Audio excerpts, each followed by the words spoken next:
Pois bem, então, pastor João Flávio Martinez, né? Quero agradecer ao senhor pela cordialidade e pela disponibilidade de ter atendido o nosso humilde convite, né? É um privilégio para mim, porque, como eu anunciei para os irmãos aqui, o senhor talvez hoje seja o apologista tem mais notoriedade no Brasil, né? Até pelo site, o CACP, né? Eu acredito que é o site de apologia que tem mais visualização no Brasil hoje. E também ainda algo mais relevante, que é a questão do senhor também, se eu não estou enganado, o senhor ter sido discípulo do pastor Natanael Rinaldi, né? Eu, Que, ou o senhor trabalhou com ele, se eu não estiver enganado, e o senhor, então, é alguém que tem propriedade para falar do assunto que nós vamos falar aqui. Já vou dar para o senhor fazer suas considerações, então, o senhor possa fazer suas primeiras considerações aí, por gentileza.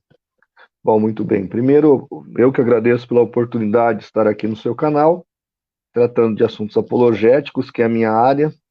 Inclusive, não está sendo fácil, porque eu era para estar viajando, dando cursos, que era um dos meus trabalhos é esse. 12 palestras foram canceladas, né, devido ao problema de pandemia que estamos vivendo. Então, infelizmente, não tem sido fácil esse momento para nós que trabalhamos com apologética.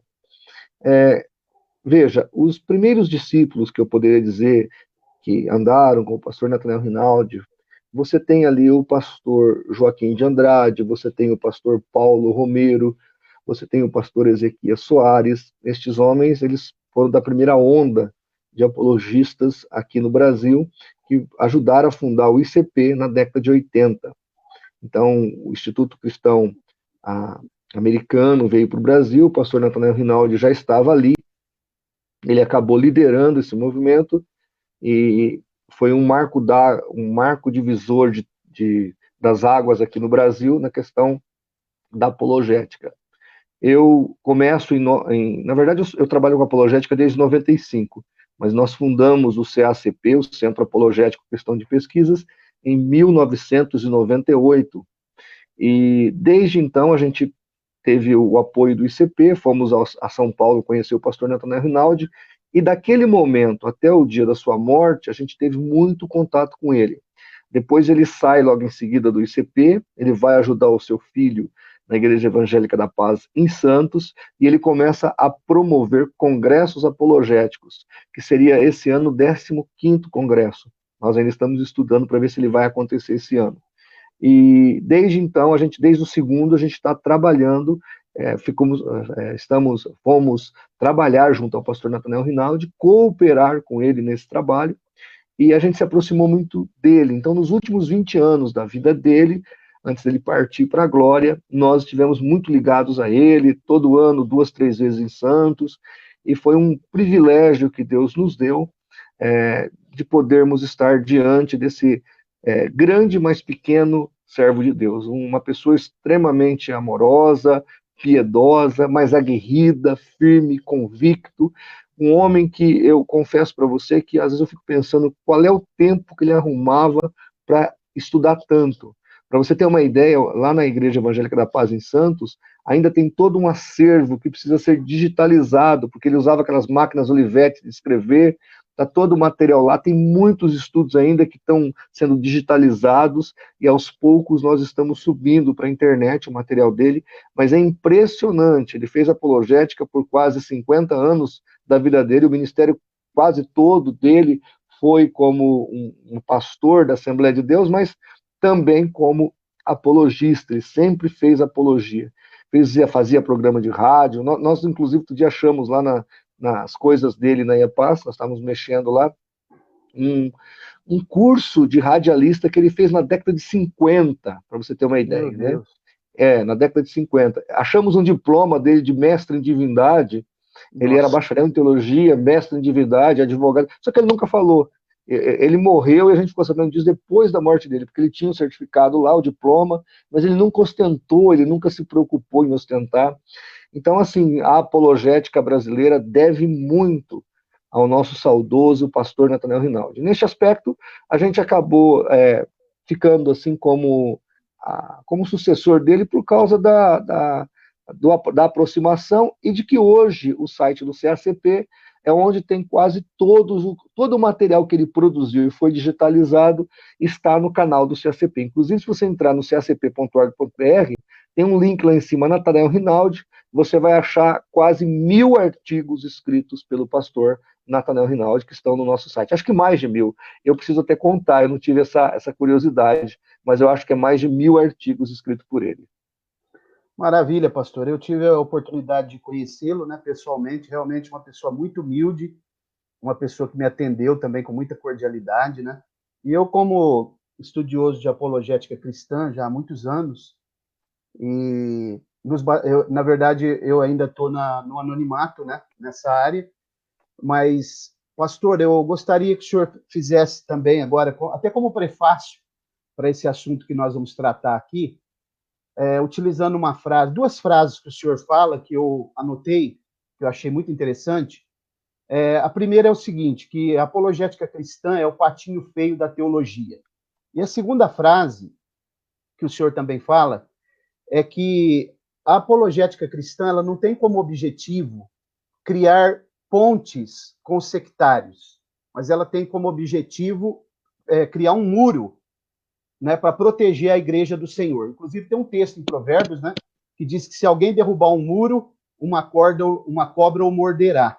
E a gente, interpretando ali à luz da poesia hebraica, a gente percebe que essa cobra pode ser Satanás e o muro pode ser a doutrina de proteção para a igreja. Então, por que eu estou tocando nesse assunto antes da gente entrar diretamente no tema, na tônica da nossa live? Porque eu, assim como o senhor, acredito que mais que eu tenho sofrido muito antagonismo e muita resistência por ser apologista. A gente é taxado que não tem amor, que a gente não tem sensibilidade, que a gente é extremista, que a gente não tem comunhão com os irmãos, abre aspas, né? Então, eu queria que o senhor fizesse umas considerações a priori, como prefácio, para depois a gente entrar no assunto da live. Bem, eu entendo que o ministério apologético ele é muito similar ao que nós tivemos no Velho Testamento como o ministério profético dos homens do Velho Testamento. E ainda há ministério profético no Novo Testamento. E esse trabalho, ele é bem complexo, sempre foi. O próprio Isaías escreveu: quem deu crédito à nossa pregação? Então, a nossa pregação é uma pregação exortativa, é uma pregação doutrinária, e isso envolve comprometimento, seriedade, e muitas dessas coisas que envolvem o ministério apologético é justamente o que a igreja está fugindo. Muitos pastores têm medo da seriedade da apologética e da seriedade da teologia, porque se você for levar a teologia como ela deve ser, muitas campanhas que acontecem nas igrejas, muitas atitudes que acontecem nas igrejas, elas não deveriam estar acontecendo. E qual é a missão do apologista? É falar, gente, olha, a Bíblia diz isso, a doutrina cristã fala isso, e nós não podemos agir dessa maneira. Então, o apologista, ele não está aqui para fazer plateia, ele está aqui para exortar o povo, para trazer o povo para perto da verdade, para andar nos caminhos de Deus, para andar no que é certo, e muitas vezes essa pessoa que faz esse papel exortativo, ela não é olhada como uma pessoa aprazível, ela é aquela pessoa mais amarga, aquela pessoa que está sempre com o chicote na mão, pelo menos é assim a visão que as pessoas têm. Não é bem verdadeiro, porque a Bíblia fala em Hebreus que o verdadeiro amor corrige, doutrina, disciplina, o verdadeiro amor, ele tem a vara da correção na mão, porque quem ama corrige. O pai que não corrige os seus filhos, o pai que não doutrina os seus filhos, que não ensina os seus filhos no caminho que deve andar, vai ter no futuro filhos marginais, filhos problemáticos. Então, o ensino da palavra de Deus, ele precisa ser levado a sério, e a missão do apologista e da apologética é trazer a igreja para esta seriedade, para viver esse momento da palavra de Deus, porque nós somos a igreja do fim, Eu acredito que realmente nunca estivemos tão próximos do fim. Não estou marcando data para a volta de Jesus, mas eu acredito que muito próximo está a volta do Senhor, então nós devemos exortar a igreja para isso. Outra coisa que eu disse, você aí repercutiu a minha colocação, é que a apologética e os apologistas, eles estão aqui para criar muro ao redor da igreja. Muro é uma coisa tão séria que até a cidade celestial vai ter muro. A Jerusalém terrestre tinha muro. Então, os muros é muito importante. Quando a gente lê Esdras, Neemias, né, que eles fizeram um muro ao redor da cidade, era imprescindível para proteger a cidade. E a igreja precisa desses muros apologéticos, desses muros doutrinais, para que ventos de outras doutrinas não invadam a igreja e não deturpem a igreja. E aqui vou te dar um alerta. Nós temos o caso do pastor Martin, nos Estados Unidos. Ele abriu a guarda um pouco para o adventismo enganou, o adventismo passou por cima dele como um trator, porque as seitas, elas são vinculadas com as trevas, elas não têm compromisso com a verdade, elas falam uma coisa, fazem outra. Então, essa ideia de aproximação, orava com pastores adventistas, estava ali junto. Depois, o Walter Martin foi enganado pelos adventistas do sétimo dia, que eles são peritos no engano e na mentira. Então, eu e o CACP, enquanto eu estiver vivo, e o CACP, na minha gestão, nós não estamos aqui para criar pontes com membros sectários. Eu não quero amizade com esses caras. Eu não quero amizade com esse povo. Eu quero que eles entendam que nós temos um posicionamento e não vamos negociar os nossos posicionamentos. As nossas doutrinas fundamentais não serão negociadas com nenhuma seita, com nenhuma religião. Adventismo, islamismo, não serão negociados. Os nossos fundamentos e os nossos valores. Então, eu não estou aqui para agradar membro de seita, para chamar o cara de irmãozinho, para dizer, I love you. Não, eu não tenho esse negócio. Aliás, eu os amo realmente, né? Isso é verdade, eu os amo. Mas não é o meu amor, é para pregar a verdade para ele, mas não para fazer ponte. Você fica aí na Adventista, na Testemunha de Jeová, no Mormonismo, no Espiritismo, nós somos irmãos. Vamos fazer junto, vamos fazer um ecumenismo abençoado. De jeito nenhum. De jeito nenhum, ainda mais os apologistas.